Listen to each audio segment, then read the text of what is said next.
महाराष्ट्र विधानसभा निवडणुकीत महायुतीला मोठं यश मिळालंय।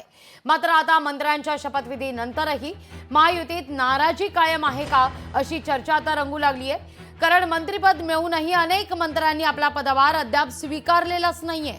त्यामुळे ज्या मंत्र्यांनी अद्याप पदभार स्वीकारलेला नाही असे मंत्री जवळपास नवीन वर्षातच आपल्या मंत्रिपदाचा पदभार स्वीकारणार असल्याची माहिती आहे।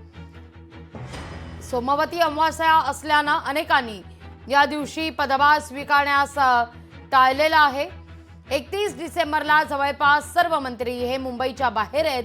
त्यामुळे नव्या वर्षाच्या स्वागतासाठी राज्याच्या किंवा देशाच्या बाहेर ते गेलेले आहेत। त्यामुळे 31 डिसेंबरलाही पदभार स्वीकारण्याची शक्यता फारच कमी आहे। त्यामुळे नवीन वर्षातच नवे सरकारमधले मंत्री पदभार स्वीकारतील असं म्हटलं जात आहे।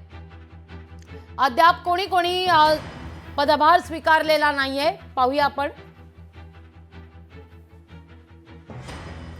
उपमुख्यमंत्री एकनाथ शिंदे, गुलाबराव पाटील, दादा भुसे, आशिष शेलार, नरहरी झिरवळ, भरत गोगावले, अतुल सावे, दत्तात्रय भरणे, माधुरी मिसाळ, आशिष जयस्वाल, योगेश कदम, प्रकाश आंबेडकर, मकरंद पाटील आणि माणिकराव कोकाटे यांनी आपला पदभार स्वीकारलेला नाही।